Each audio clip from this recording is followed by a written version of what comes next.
Welcome again, everyone. Jerry, Old Guy Review. Time for table talk. And if you are watching on Friday, you are going to get a double dose today, because I have been obsessed on this build this week. For those of you who remember, this is the scx10.2 converted to a mud truck. Now let me tell you, this has been in the works, in my mind at least, for 2 years.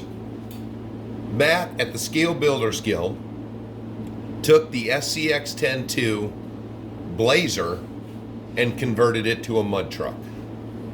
So I have had things collected. He only listed a few things to do this conversion. You needed a body lift or a suspension lift, which only came with plates, a front servo on axle mount, some links for that, and that was about it. Wheels and tires. So these wheels and tires I had obtained a year or so ago, along with the plates, but I had never gotten down to it because I didn't want to destroy the Blazer. I thought about it and said, oh, if I don't like the Blazer or it's just okay, then I'll convert it. Well, the Blazer's phenomenal, as we all know. But when I built this builder's kit, I was like, okay, I am going to take one of my TRX, or not my TRX, my Trailfinder 2 Toyota body and make a competent crawler out of that. Well, I built it in the, what is it, 11, wait a minute, let me get my sweet note here. The builder's kit, which, as we're going to touch on here in a little bit, Axial has so many neat things they could have included in this: plastic bumpers, mounts, all kinds of stuff. They didn't. So you've got the 11.4, the 2.0, and the 12.3 wheelbases. So I built this as the 11.4 for a Toyota pickup truck. Well, once this got back in my head again, I said, okay, he used the scx10.2 Blazer, so I'm going to use that configuration. Put all the new links on it, because it comes with the links for everything. Then I chose a body. The body I chose ended up, when I started this build, before I even messed with anything, I checked the wheelbase of the body I chose. Of course, the body was for a 12.3. So, in this builder's kit, I have so far built every wheelbase that it comes with. And we're going to touch on some other things as we go along. This is a build. This isn't just buy the parts, swap them on. This lift kit is literally for the OG scx10. So if you get this for the 2, unless you want to just tear up some of the components that are on it, or you're just going to replace all of them, this will give you some tidbits. And we're going to start with the lift kit. So, what do they call it? They call it, a lift kit with shock mounts. So, there it is, that nice aluminum piece that goes all along, drops your transmission down, so your geometry stays the same, which it actually straightens it out a lot nicer. So that is STRC. If you've never used any of their stuff, it is fabulous. I once built a complete slash two-wheel drive out of aluminum because my hobby guy had it. And slowly over 2 months, I did it. So I started there. This is all stuff I had to dig the box out. And if you saw my video with the blazers, it was warm. Saturday and Sunday, I spent digging it out, my rock pile. I'm unashamed to say that for 3 days, it was in the 20s, almost 30s. It was beautiful. So I did a lot of playing outside. I didn't make a lot of driving videos because I was just so giddy to be out driving. So I apologize. So for the rest of everybody, if you guys have saw the build on the Scale Builders Guild site for the Blazer mud truck, he makes it seem that he only used a few parts, which there's a lot of modifications you have to do to this. The first being, they don't have, the original SCX doesn't have these side wings on it. So you have to modify, you have to drill a hole for the front because there's a slight angle to the original one that it doesn't have here. You get a little tweaky, but they're solid and they're still on there. So I said, okay, that was no problem. But the hardware they include is for the scx10 OG. For the 2, you have different mounting cross members. So a lot of the bolts were too long. So I had to go in there and, dig through my bolts, put my own bolts in on the truck so that they weren't tweaking all the plastic. You've got cross members where these shock mounts go through. That's another thing. The original SCX10 shock mounts are nice and flat. The ones that come with it on the 2 are big nubbies. So unless you wanted to grind that material down, and this is the panhard mount one, you don't even need that one. So luckily, every kit I've ever done, I have a box of axial parts. I used the rears on my 6x6 that I had built, so I didn't have any rears. I did have extra fronts, so I put the fronts on, and I had these Racer's Edge brand new rear mounts that I had bought for the, the G-Made Sawback.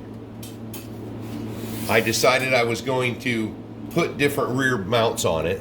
Never used them, brand new in the package. It's so nice when you collect little things over the years where everything on this truck now, I have a bunch of extra, actually, here you go, from the STRC kit and the bolts I replaced in the stock. I've got lots of bolts left over. That's the level of bolts that you have to replace if you want it to sit on there correctly and not tear up your parts. So, shock mounts, body mounts. Let's go around to the front. So here was the biggest headache. They list the axial AR44, and for the scx2 they made 2 versions. None of my 2s have the first version. They all have the second version. So one of the listings for this build was you needed the new axle housing. Well, there it is, new axle housing for the AR44. Well, you need more than just this axle. And coincidentally, the original mount that I bought kind of looked geriatric to me. But it was a BP Customs. It was a nice little expensive mount. I had thrown it in the box. As I've collected things, every time I ordered something, I had this stuff in my wish list. So I ordered that up, but then I saw this sweet looking hot racing servo on axle mount. Oh, it was beautiful looking. And it came with the links, because I figured I needed links. I was like, I didn't buy the links with the other one. Well, we're gonna just buy that too. Well, that is made for this axle. The original cheapy one I bought, which is right there. It's just a metal plate, but I painted it. It bolts into the axle right there. There you can see it. I used some short screws so I didn't tear up these holes that are at the top of the axle, so you can still keep the truss for strength.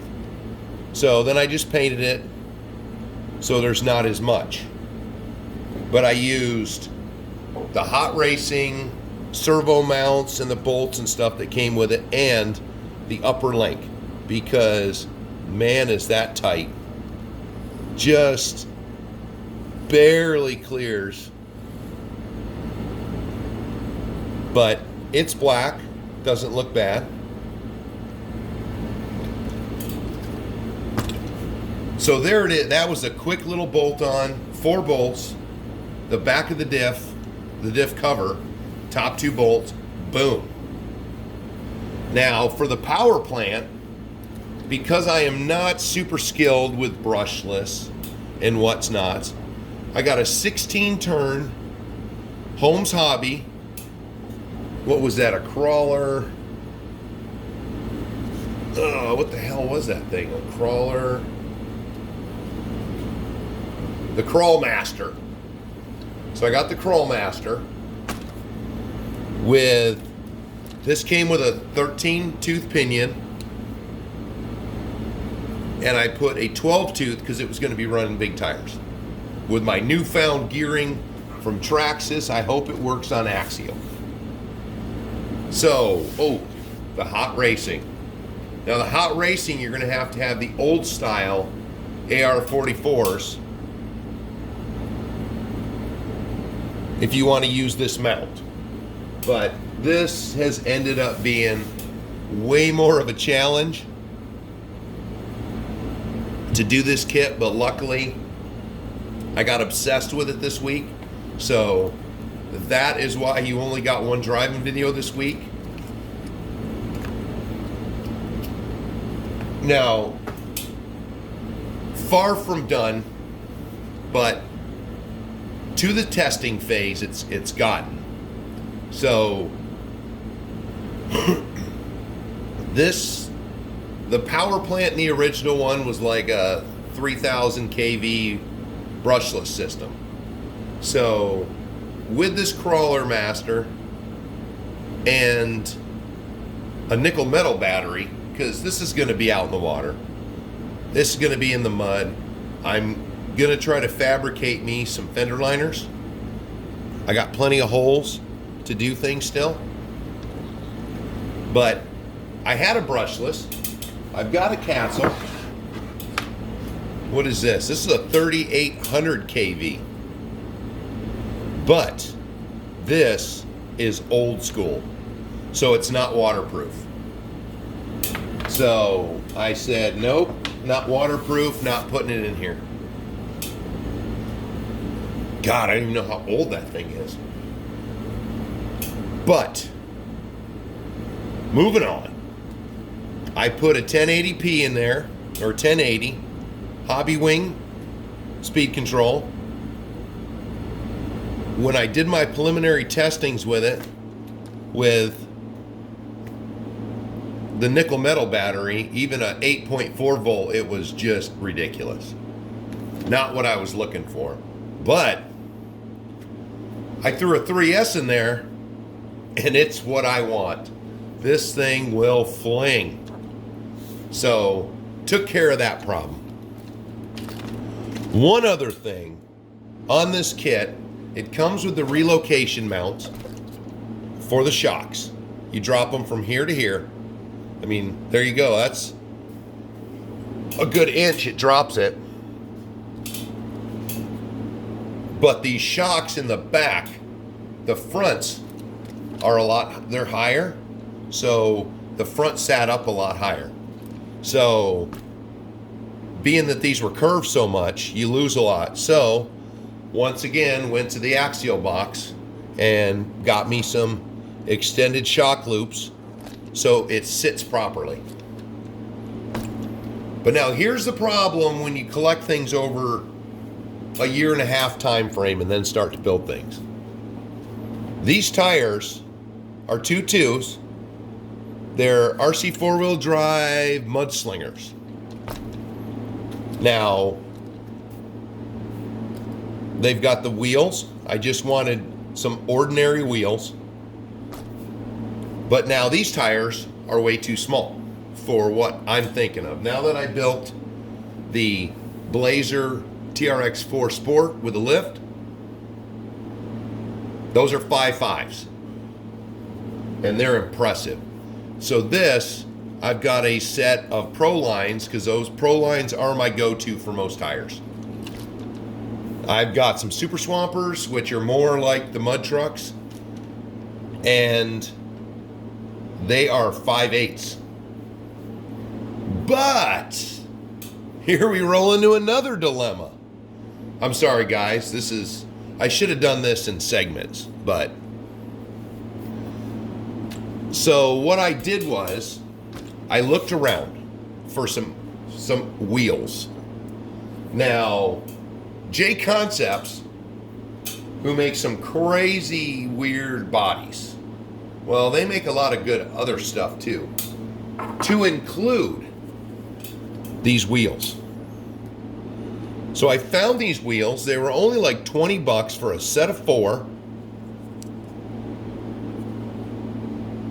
And they look pretty cool, in my opinion. They're going to look good on there. But I mainly got them because, let's pull out the old bag of things. These are Vengeance wheels. They are made for the Axial Yeti. I didn't pay a lot of attention, which, there we go. Let's always pay attention when we're ordering things. So you get a lot of bolts because you get different style center caps. It comes with all these center caps for 4 wheels and tires. Okay, I was like, I didn't care about the center caps. What I cared about was it comes with some extra hubs, 12 mils, which are standard. Yep. But I saw this. So it comes with these spacers, and they bolt onto the back of the rims. So you can make, let's see, you can do different offsets. You got 2 good offsets. Even this one with the offset of the wheel was pretty nice. Nice little offsets. You bolt them in there. So it came with 2 offsets. Well, I guess the Yeti has got different size axles on it. So these are made to make the Yeti work right. So I had to order up another set of these rims so I could get the other 2 offsets, because you're only looking at 9.5, not even a full 9.5 inches of width. So it's a mud truck, I want it wider. So at the very least, these guys. But if I want to be extreme, these guys. So that's where I'm at right now. I don't even have the right size tires to put on it. But, you know, when you build the builder's kit, you get plenty of extra stuff. I was able to use almost everything. I didn't have to buy any new links and that sort of thing. Now, the coup de grace. There it sits over on the building bench. The body. And we'll get a better look at that, because that is, I'm trying to keep everything organized. That is the 1967 C10 body. And it comes with a lot of hard stuff to do on it too. So that, I think, is going to look pretty nice on there. But that's it for right now. That's a recap. That is where we at right now for some table talk, building this truck. I probably won't have the new wheels till next week. The new tires are showing up today, supposedly. Good for me. At least I can put them on these rims and see what they might look like. Other than that, thanks for contributing to Table Talk, guys. Thanks for liking and subscribing. Thanks for viewing. Thanks for throwing questions into my comment section about some of my other videos. It's been a busy week. But later tonight, we're going to have Let It Fly on Fridays. So until then, later.